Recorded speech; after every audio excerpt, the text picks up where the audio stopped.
How you doing? Look, I spilled my drink. I'm Angelique. Love you, princess. I've noticed you've taken an interest in me.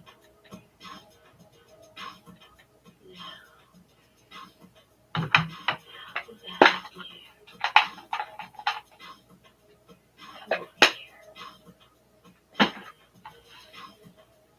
and introduce yourself.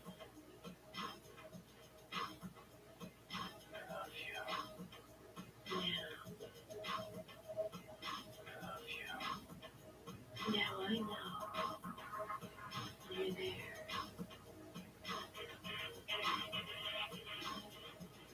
Do you like what you Where's everybody at? When you look at me, you don't love me. You're obsessed with me. See my tooth? That one there. See? No more feelings. You're obsessed with me.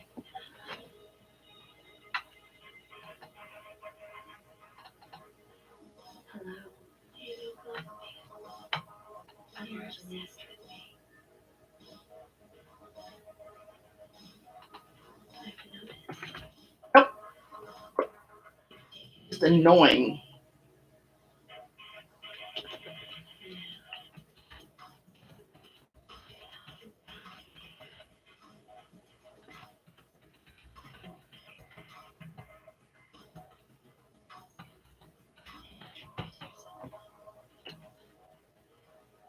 Where in the world is everybody at? Is the author coming tonight? If not, I'm getting ready to start in one more minute. I'll be 10 after.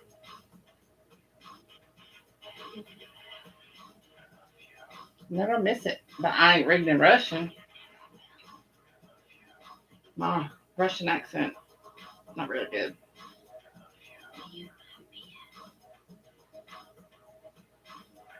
Hey, bitch. Fine, nice time for you to show up.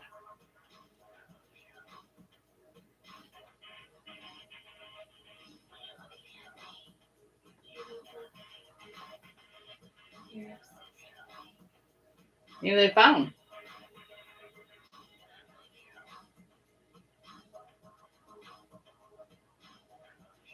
Do you like what you see? You're obsessed with me. Jeez.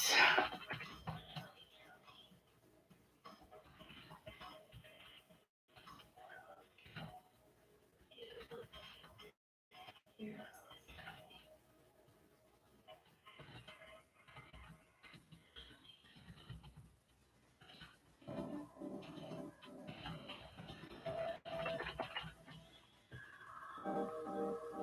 Hey, Miss Shirley, how are you, darling? You liked your package?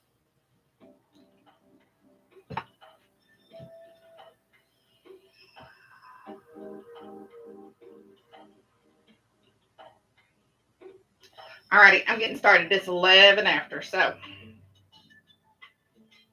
get this party on the road. Alright. Chapter 1, April. This is the Brutal Captor, Book 1 by Amber Adams. Oh, where's somebody got Amber Rose at? No wonder I couldn't find the book. Alright.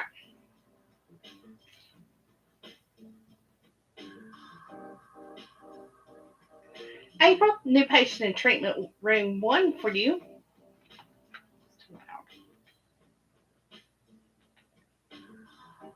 I rub the back of my neck as I look up at Tracy, my nurse for the night. Thanks. She nods and walks off, leaving me to return to my unfinished paperwork. I have exactly 15 minutes left in my shift tonight, which means I don't really want to take care of another patient.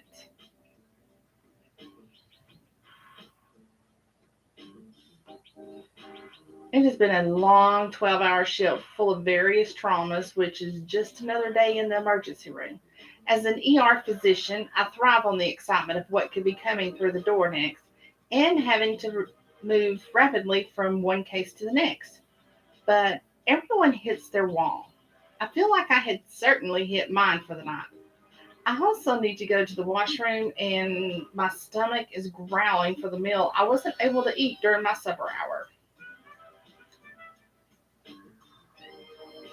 Good. All of you finally got your packages. Took me long enough to get everybody's too. Now that you can see my little dino dick,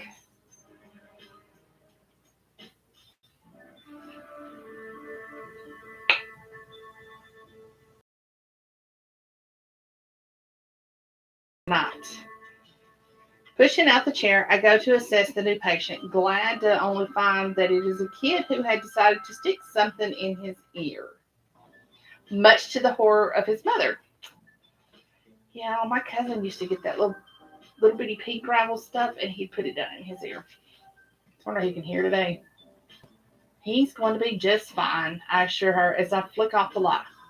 I can see the Lego. How do you get a Lego in your ear? I didn't think they come that small. We will remove it and set up an appointment with the ENT just in case. Thank you, she says tearfully, clutching her hands together. I give her a smile and walk out of the room, telling Tracy what to do so that I can hand the patient off to my oncoming relief. After filling out the medical records, I go to the locker room, intent on changing out of my scrubs so that I can get some of the filth of the last 12 hours off my body. That's why I was needing to know everybody's colors, so I hope I got all those right. Ugh. A familiar face pops around the corner from the showers, her hair still wet. There you are, Liz Tremaine, my best friend and fellow colleague, says. I was wondering if you were going to work another shift or something. I opened my locker, pulling out the jeans and t-shirt I had worn earlier. Sorry, kid with a Lego in his ear. Liz chuckles. At least you didn't have the kid with the split open mouth. It took me an hour to stitch it up. Wincing, I shed my scrubs. Yeah, that sucks. You want to go out? She asks as she pulls her hair up in a high ponytail.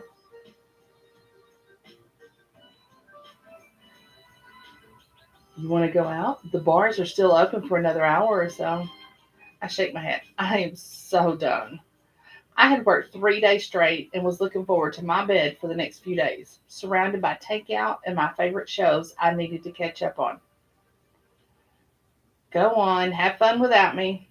She grabs her parka and slides it on, a grin on her face. All right then, but you will be calling me tomorrow to find out all the exciting things you missed out on. I give her a little wave and finish dressing, throwing my scrubs into the dirty bin before grabbing my backpack. Liz and I had graduated from medical school together, and I had been ecstatic to hear she'd gotten a job at the same hospital as I had. For the last 3 years, we had dealt with some of the toughest, most challenging cases in the emergency room. By the way, y'all, this is where I just spilt. I was juggling my water around, and it just spilled all over my boobage. And it's cold, by the way. I have a bra on, so it's like soaking into it. Hey, Vincy Lou Who. Glad you got back in time. Okay. For the last 3 years, we had dealt with some of the toughest, most challenging cases in the emergency room, but I would not trade it for anything in the world. I had learned so much about the person I was and what I was capable of. It wasn't the best place to want to work if one was looking to have a family or even a good night's sleep. The hours were crap, and sometimes so were the patients. We were at the front door to the hospital working on the patients and deciding We were at the front door to the hospital, working on the patients and deciding whether or not they could go home. I could have specialized in anything and taken an easier way out, but I hadn't. I loved the challenge.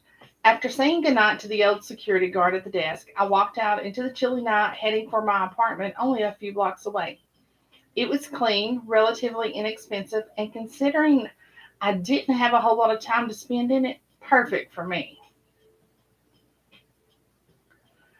Liz lived in the building across the alley from me. We both preferred to be close to the hospital, enjoying the chance to walk to and from work instead of taking the subway.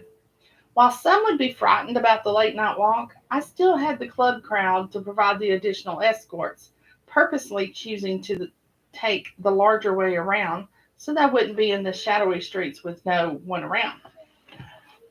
I walked past the bars and clubs along the streets, smiling as the groups of people sing along to the songs that pour out of the speakers, their eyes glazed over from the amount of alcohol that has been consumed.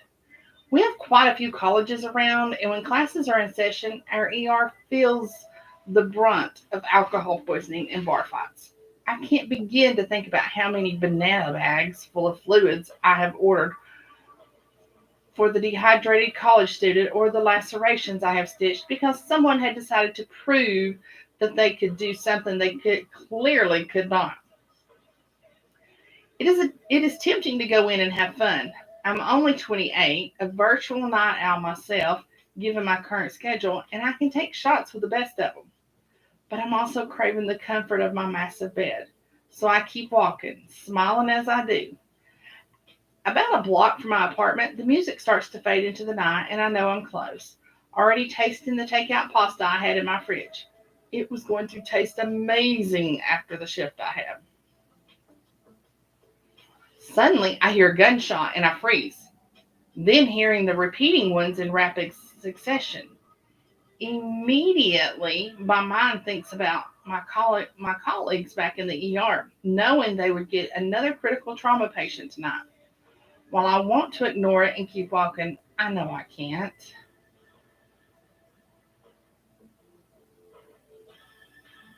Before my brain can register what my feet are doing, I find myself running toward the danger. Someone needs my help. Chapter 2, April.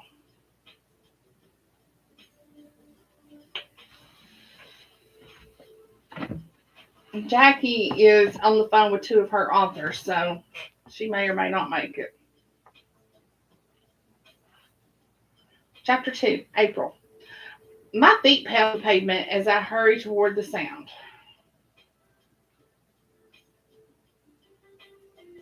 It should be against the law. Fancy.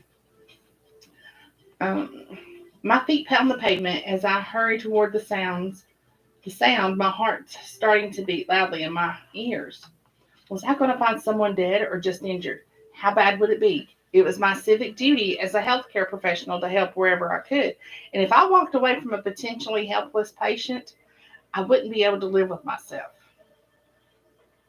I could be walking into nothing. It could be just kids playing around with fireworks, making it sound like gunfire. Or there could be nobody to find at all.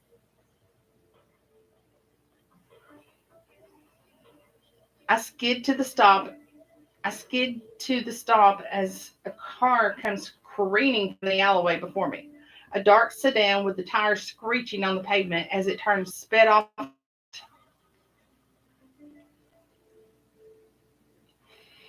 If that isn't a sign about what I might find, then I don't know what is. I gather my wits about me and hurry down the alleyway where a man lays slumped against the brick building.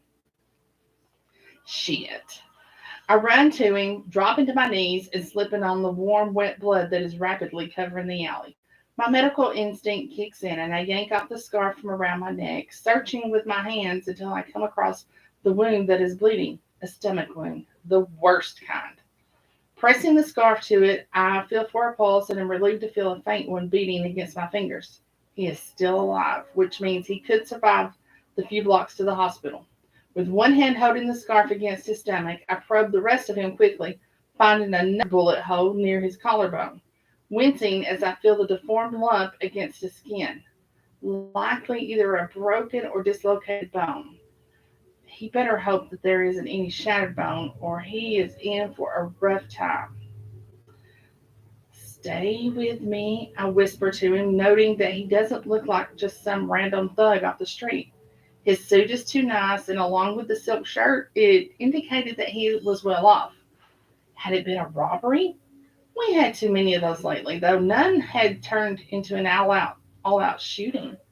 My hands are slick with his blood as I drop my pack on the ground and keep one hand on the wound while I unzip it. My cell is located in the small pocket on the inside so I can find it quickly. I'll dial 911 myself and get help, even ride with this guy to the hospital. He needs help immediately. Finding my cell phone, my mind barely registers the sound of an approaching vehicle, but I turn my head just in time to see a man pointing a gun at my face. Drop it. My phone is still clutched in my blood covered hand, and I keep the other on the wound. I'm just trying to get help, I call out, showing him my cell phone. He needs to go to the hospital. He's going to die. The man's eyes shift to the injured man, and they widen, and the gun disappears into his coat. Did you do this? What? I asked before realizing what he's saying. No, of course not. I found him like this, and I need to get him to the hospital. Please, can we use your car? My words must have sunk in because he ripped my phone out of my hand. Hey! I yell out, watching it disappear into his pocket. What are you doing? He ignores me, barking orders to those I can't see. Wait, was it Russian?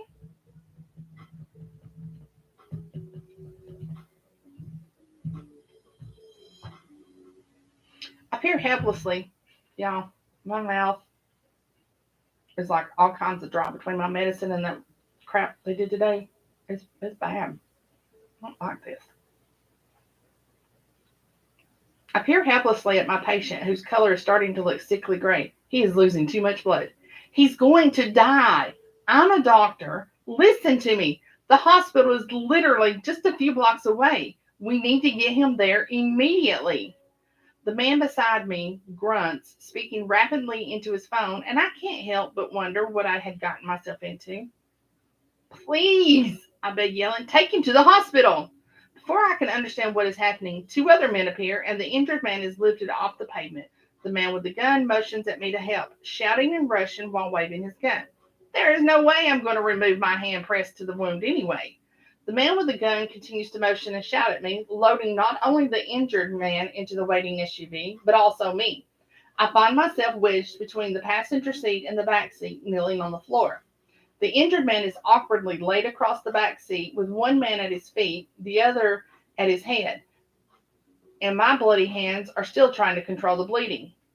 The man who seems to be in charge, the one with the gun, has gotten into the front seat and is screaming at the driver. I pick up on the words drive, drive, and join in, knowing that we needed to get to the hospital immediately. Door slam and I hear the tire squeal and relief floods my body. It would only take a few minutes by car. Already my mind is barking the orders I would be voicing the moment we hit the ER. Blood, oxygen, surgical consult, stat. He needs fluids and someone to dig this bullet out immediately so we can stave off the bleeding. Likely the bullet has torn through a few veins as the blood wasn't bright enough to be arterial. I just hope that it is fleshier in nature and has not nicked anything vital, though I feel like it had. I feel like if it had, he would already be dead. Just to be sure, I check his pulse again. Weak, but still there. Good. There would be an entire team waiting on him, and if they hadn't taken my cell phone, I could have called it in myself. This had not been part of my ideal evening at all. But if I saved his life, I would consider it a win nevertheless.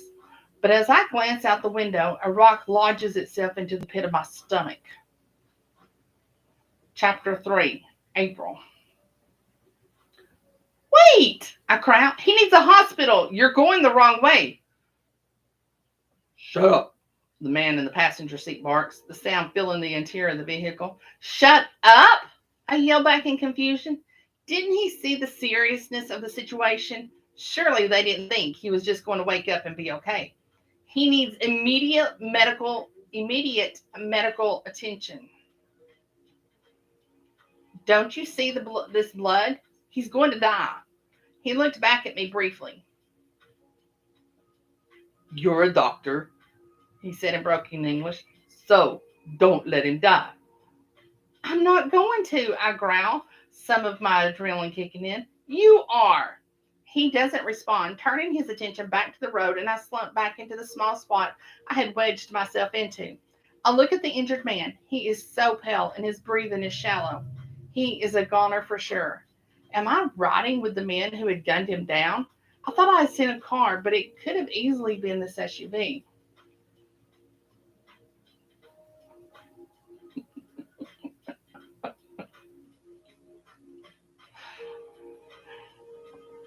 Who knew there was some silent kids auction going on over here? I'll pay the highest bidder to take him.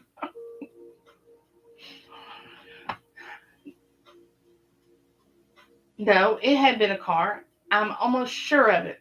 Who this who this is in the SUV, I don't know.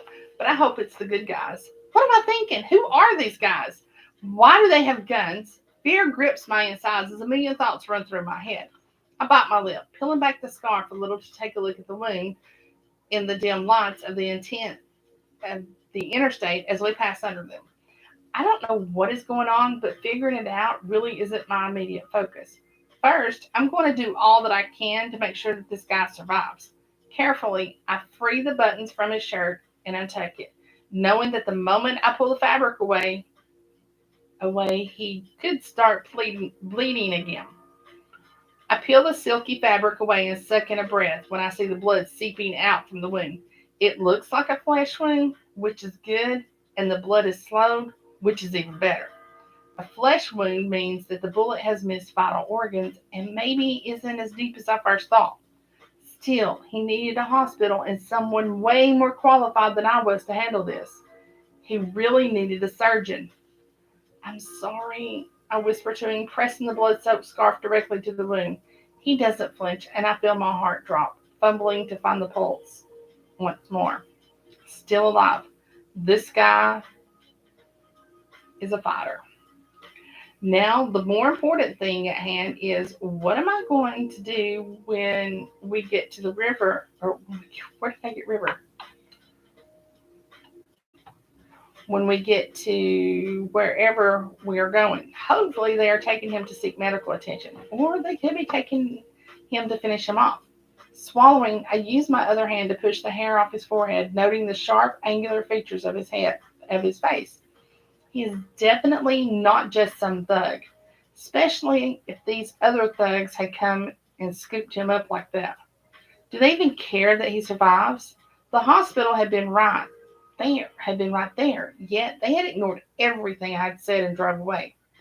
But maybe he is someone important, someone who could be powerful and dead. He could be dead soon.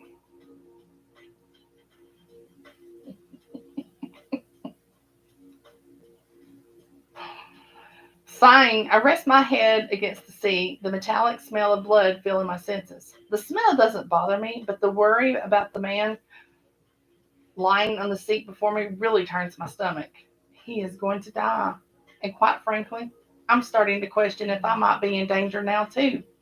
I don't know who the guys in the front seat are or what they're doing with my patient. I don't know what their plans are for me or if I will see Liz or any of my other friends after tonight.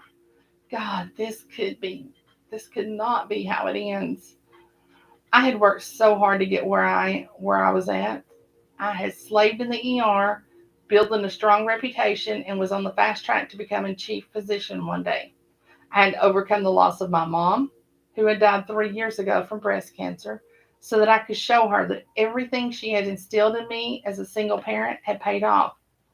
She had given me everything, forced me to work hard so that I could be independent. It isn't that I don't want everything else from life. Someday I want to build a family too, who I can love and cherish. There is so much I want, but right now, I'm not even sure I'm going to see. I'm not sure I'm even going to see daylight. Drawing in a shuddered breath, I force myself to lift my head. Whatever is waiting for me when this SUV stops, I'm going to fight my hardest to get out of here as soon as I can. This does not look good. Curse my soft heart and the need to help those who were injured. I could be in my bed right now, that pasta in my hand, in my hands, and my favorite show on the TV. Instead, I'm in the back of a speeding SUV, caring for a man who is starting to tip the scales toward death more so than life. I brush my hand over his hair. I hope, however you are involved in this, that you can help me out, buddy. I say softly as the SUV bumps along the road, and I promise to help you see another day. Okay, chapter 4, April. I don't know how long we had been driving, but the SUV switches from the interstate to a more deserted road, with no street lights to give me any indication of where we're going exactly. The injured man hasn't moved from the spot he had been placed, and my hand is starting to cramp from applying the pressure to his stomach wound. My legs, well, I can't feel them any longer, and the weariness of the long shift, coupled with the sudden situation, is starting to wear on my body. I stay alert, however, and finally the SUV pulls to a stop. We have arrived at our destination. The doors to the back seat open, and the injured man is swiftly removed from the seat, his blood streaking the dark leather. Hey, wait! I yell, somehow getting my limbs to move and climb out. Wait, wait! Be careful with him! As I stumble after the huge guy carrying our soon-to-be dead casualty, I look up and see he is running into a humongous mansion. It is the kind of thing you see in the movies. You know, in real life, it is a museum or something, but the movie they pretend it is the home of some rich family. Well, that's what this looks like, and it is lit up like a freaking Christmas tree. Where the hell am I? Someone grabs my arm, yanking me back, and I feel the telltale shape of a gun muzzle pressed into my side. I recognize the gruff voice in my ear immediately. If you try to run, I will shoot you and don't miss. And I don't miss. I force out a half-crazed laugh, tugging to get out of his grip. You are going to wait until now to shoot me? Didn't you bring me here to save his life? He lets go with a snarl, and I hurry into the mansion, barely registering the opulence around me. Already my thoughts are going to what I will need to pull off the impossible and make a makeshift emergency room, operating room in this place. I'm pretty adaptable to any situation, but this is going to be a real test for me. I'm not a trauma surgeon. I'm an ER physician. My job is to temporarily patch the patients up and then pass them along. I am in this now to save this guy's life, so in turn, he might return the favor. I am a doctor. That is what I do. Save lives, but never had my own been in the balance. The burly guard carries him up the marble stairs to the second landing, walking down a long hallway before disappearing into one of the rooms. I am made to follow and step in after them and gasp as I look at what the room contains. There is a hospital bed in the center with various machines that are 10 times better than the ones I have in the ER. There are stainless steel cabinets everywhere, and the glass fronts display all sorts of medical supplies and medications. It is a bona fide small ER. What the hell? The guard lays the limp, pale, and bleeding man on the hospital bed, seemingly not bothered by the blood stain in his hands, and I quickly walk to the bedside. The room is silent, and I feel like all eyes are on me and what my next move might be. In the bright light, he looks even worse than I thought. His clothing, while dark, is stained with his blood, and his skin is a dusty shade of white. I check his pulse again just to make sure that he's still alive. The thready but small pulse bounds against my fingers, and I inwardly let out a sigh of relief. Tough guy. Maybe he's going to survive this after all. Save him. I glance up at the burly man, and my voice is insistent. He needs a hospital. Not even a flicker of emotion is reflected on his face. You do it here. Great. I shed my parka, and the cool air causes goosebumps on my bare arms. Then I need supplies. You wouldn't happen to have any extra blood lying around, would you? My voice is dripping with sarcasm, but with my lack of sleep, hunger, and fear, I am rapidly losing my cool. He turns away from me and walks over to the small fridge that I had noticed, opening it up. You are kidding. I breathe as my eyes land on the units of blood that are stacked neatly in the space. What is this? I whispered, my eyes wide. Fix him. he said instead. Sighing, I pull out some of the units. Are you sure that he's compatible with this? I ask. If it isn't compatible with this blood, if he isn't compatible with this blood, I doubt I could save him then. He nodded to the bed. It's his. I know the shock is written all over my face. His own blood is stockpiled. Okay, this has just officially gotten crazier. I take the units of blood over to the bedside table and pull the IV pole toward me before rummaging in the cabinet for tubing and even an IV kit. This place is better stocked than some of my rooms in the ER. I'm amazed by what I am finding. After starting the IV in his forearm, I twist my hair on top of my head, securing it with the hair tie that permanently lives around my wrist. I am forever losing them, so I make it part of my wardrobe every morning. It doesn't take me long to scrub my hands at the sink, even finding a medical grade scrubbing brush to clean them the best I could. There is no time to waste. I have to get those bullets out. 30 minutes later, I grip the last bullet from the hole in his leg and place it in the bowl next to me, the sound echoing in the room. I can't believe what I have just done. Exhausted, I stand there, most of my clothing covered in blood, and try to process what I have, in fact, just accomplished. I'm not a surgeon, but I've done it anyway. 5 bullets in all had entered his body, but miraculously, none of them had done any horrible damage that I could tell. All of them were so close to the surface, which was pretty impressive given where they could have gone. Both he and I are very lucky. That and he had a dislocated shoulder. I had already set his arm in a sling using some of my orthopedic rotation knowledge to align it back in place and could only hope that it wasn't broken. Reaching for the sterile gauze, I placed it over the wound on his leg before lifting it up slightly to roll the rest around the large thigh. While he hadn't uttered a sound since I had found him in that alley, I still found some lidocaine to numb the areas I had worked on. Not being an anesthesiologist, I was afraid to give him any sedation meds, but thankfully he hadn't even moved during the torturous session of removing the bullets. After 2 units of blood and a liter of fluids, his color was starting to look better at least, his pulse far stronger than it had been. I glanced at the guard who had remained with me the entire time. I'm done. He lifts his phone to his ear and barks out suppression before striding to the door. Watch him. If he dies, you do too. I don't even breathe as he exits, slamming the door hard enough to rattle the bottles in the cabinet. Well, I say, my voice shaky as I glance at the man who has become my patient.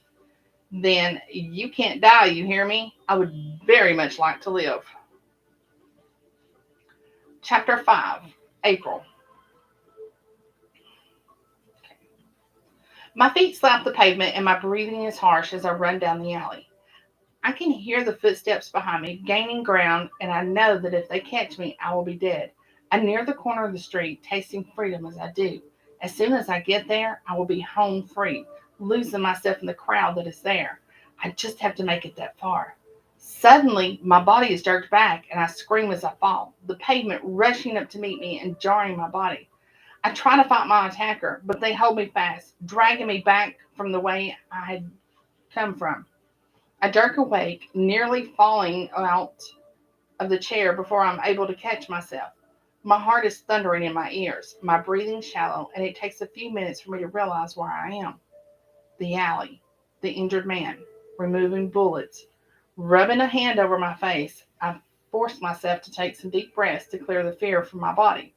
The dream had seemed so real, and given the last few hours, I wasn't surprised I was having the nightmares. Unfolding myself from the surprisingly comfortable chair, I pad over to the bed, checking on the man who has become my patient. His breathing has normalized and is deep and even. His color has improved as well, and the IV fluids have nearly emptied from the 3rd bag I had started before drifting off. You might just live to see another day, I whisper to him as I change out the bag, hanging a new one.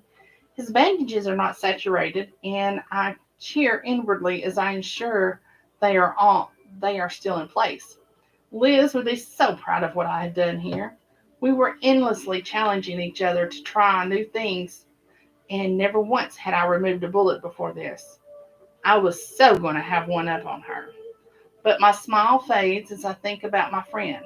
Will I ever see her again? Once this guy is out of the woods, will I be disposed of, no longer needed?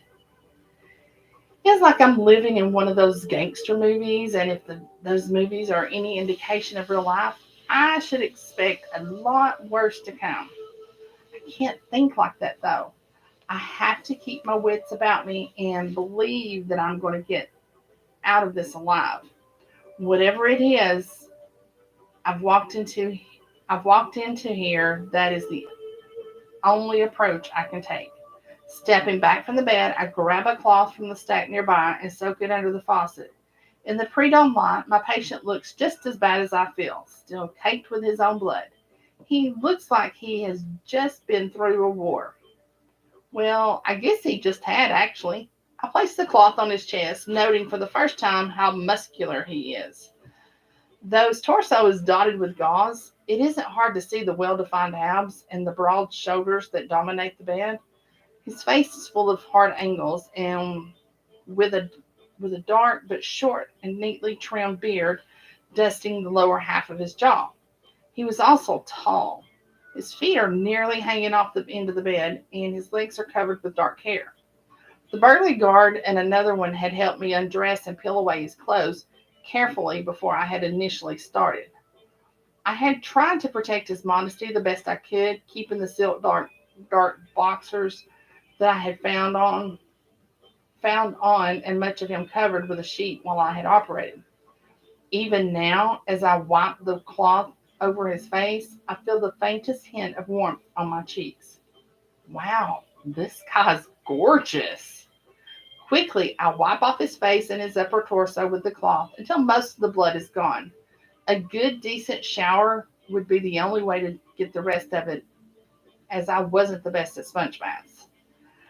I can't help but notice the scars that dot his skin, including a deep one not far from his newest scar. This man really did live a harsh life, and that disturbed me. The proof of his harsh life doesn't seem to bode well for me here. Throwing the cloth in the basin, I look down at my own sorry state. My clothing is crusted with his blood, as well as my skin. I too desperately need a shower and a good hot meal. Sighing, I look around the room, not believing that this is in a mansion.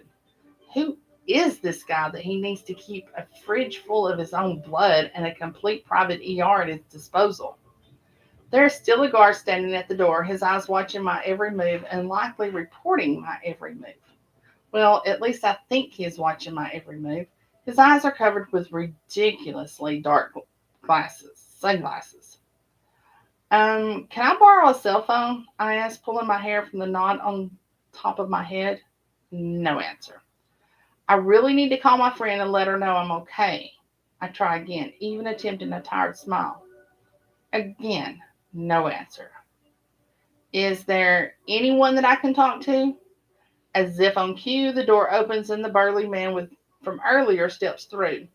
He's followed by a small woman with a tray in her hand. I watch as she sets it on the table, and the tantalizing smell of food wafts through the air, causing my stomach to rumble. When had been the last time I had eaten? The burly guard throws a bundle of clothes onto the chair before turning toward me. Eat, eat. Please, I start as he moves toward the door. I need a cell phone. I just want to make one call. No. I saved your friend, I added, I saved your friend, I added, hoping to find some shred of decency in his soul. They owed me. He turns back, his gaze hard to discern behind his ever-present sunglasses. That is why you're still alive, he says, his thick accent filling the air. Eat. No, please, I blurt out, rushing to the door. The guard stops me, exits, and closes the door behind him. Retreating to the chair I had spent the night in, my stomach rolls with the realization that I am in a virtual prison. All right.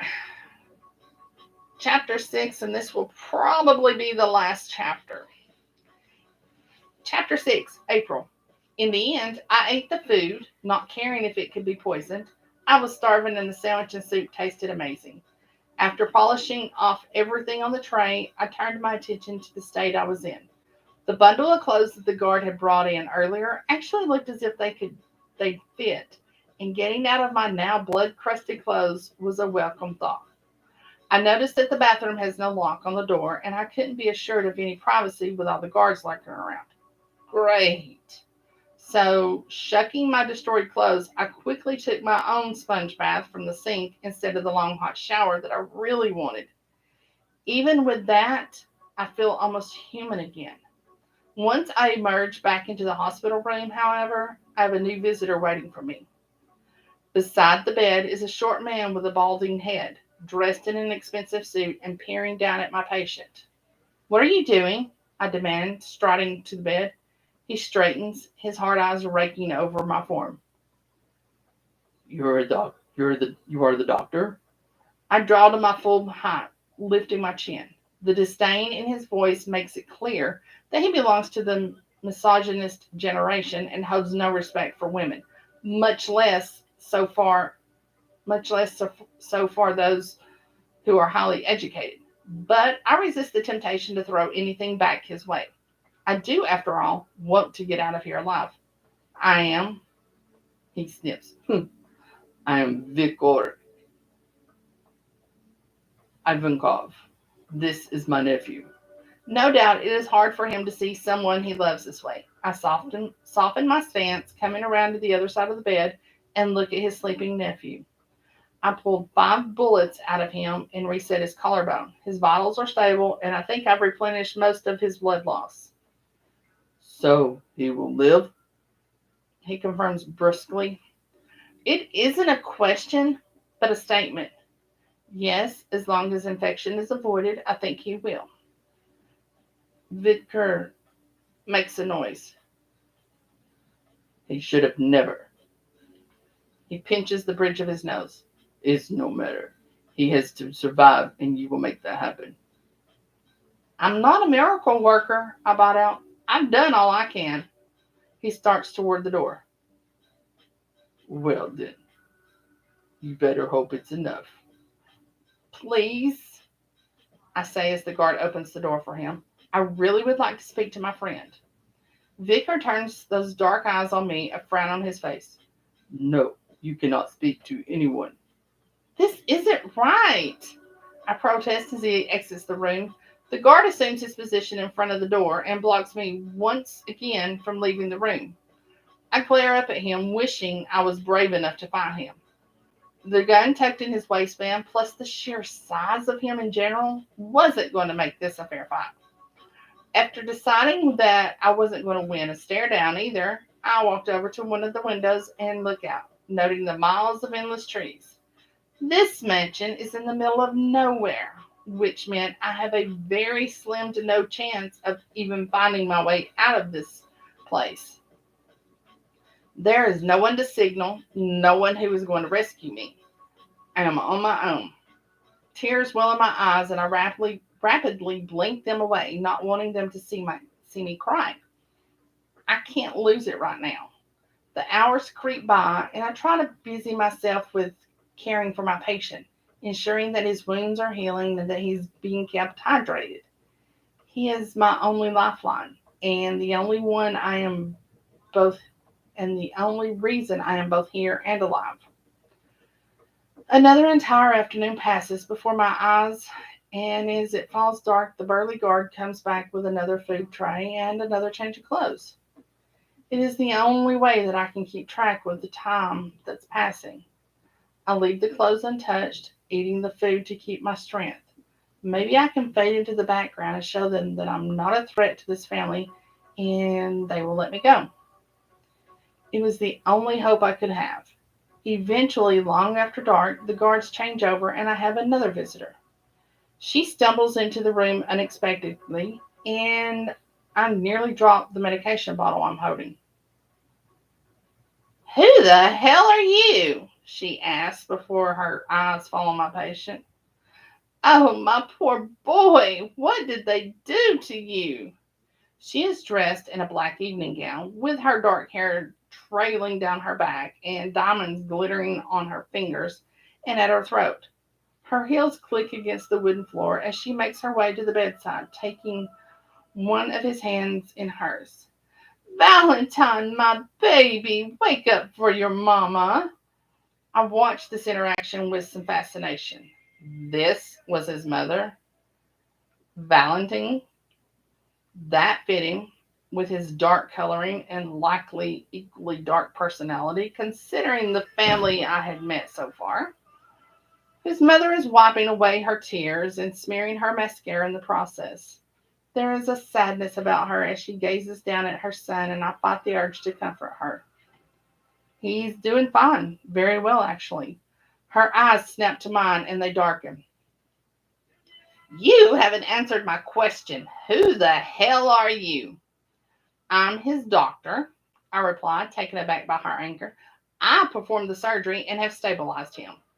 She moves away from the bed, her steps again uneven. If he dies, I will kill you myself, she spits out at me. As she speaks, she leans toward me just a bit too much, throwing herself off balance. Stumbling back to balance, she is now just inches from me, and I can smell the alcohol surrounding her like a cloud. She quickly turns and strides from the room, the guard quick to open the door for her. First, his charming uncle, and now his mommy. This was getting better by the moment. I wearily retreat to my chair, finding the throw that had been placed there earlier, and cover up with it, my eyes on the bed before me. As much as I want this guy to recover, I also want him to wake up so that he will tell his family that they are crazy to hold me against my will. I wonder if he may be a voice of reason that will take my side, especially after what I've done for him. I want to go home, back to my life, and forget that I ever went into that alley. I don't regret saving his life, though. That is something I can't bring myself to feel, in spite of everything. Tucking the throw around my shoulders, I lean against the back of the chair, but as my eyes start to drift shut, the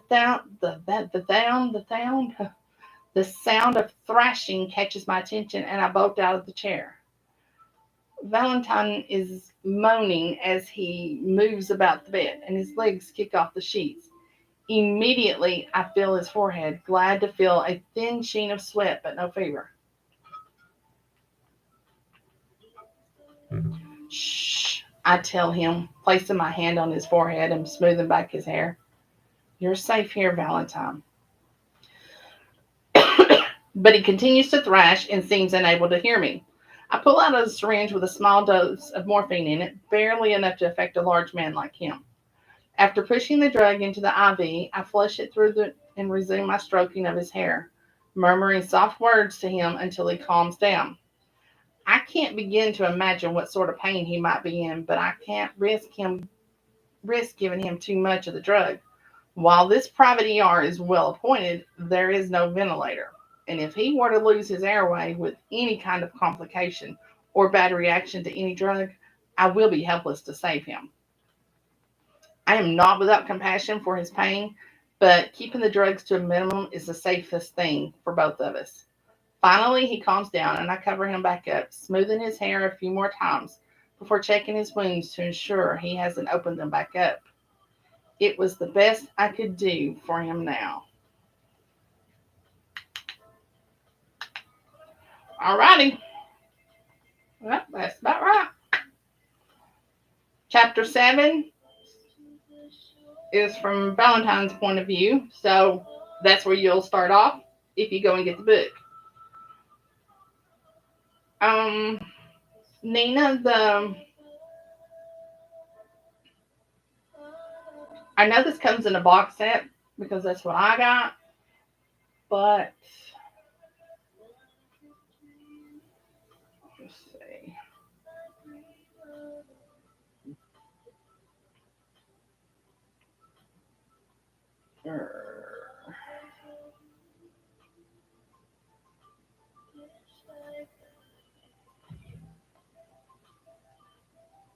Okay.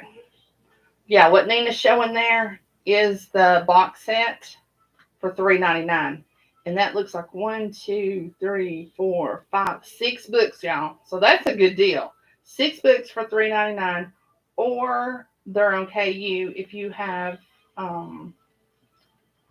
Kindle Unlimited.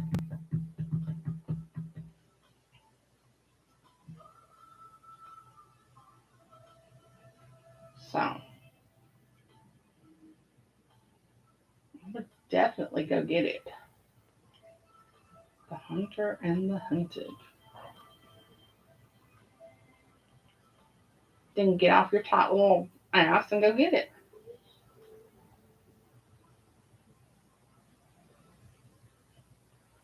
Well, she got a bunch of box sets.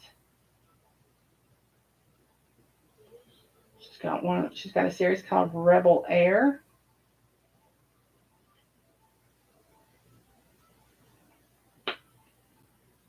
The Hunter and the Hunted. Taken by the Hitman.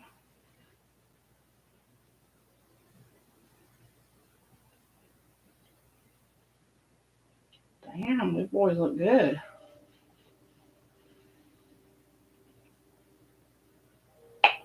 And the Heroes of Hope County. So, you guys need to go get these. Blow up Amazon. Go get them. All right, tomorrow night, I am reading More Than Enough by Moni Boyce.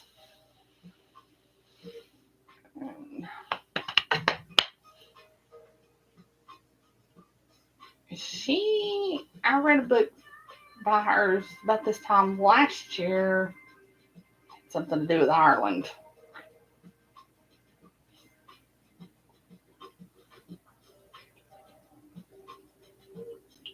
No, I don't remember what it was, but it was good.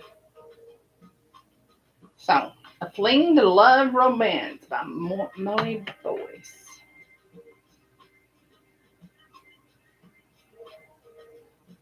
Why are you black out?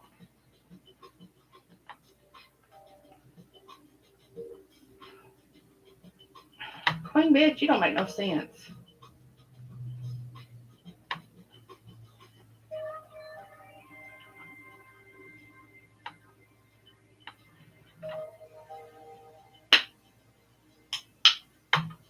Mine, yours both, Karen. My TBR is beyond anything. Yes, Moni's a good little author. I like her a lot. Alrighty, so I hope you guys are finally getting some good. Of course, I love you. Goofy. So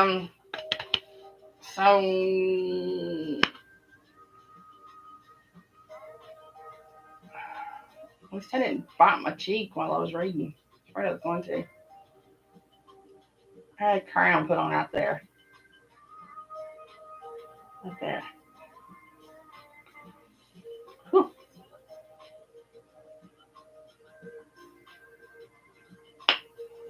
That was how I enjoyed my morning. I had a crown put on. Yeehaw! I had to go buy chicken feed. Alrighty, ladies. So, muffin. I don't have a problem saying muffin now. This morning I might have, but I don't now. So, everybody have a good night. Have a good day tomorrow. Get some sunshine if you're able to. I know I'm going to be. It was 73 degrees out there this afternoon when I got up from work. Whoop, whoop. Muffin. Muffin man. Muffin. I had a blueberry muffin and a sausage egg muffin and a large latte. French vanilla, please. All right. Nina was making fun of me this morning because my jaw was numb. I couldn't say muffin. I was like, muffin. Yeah, it was funny.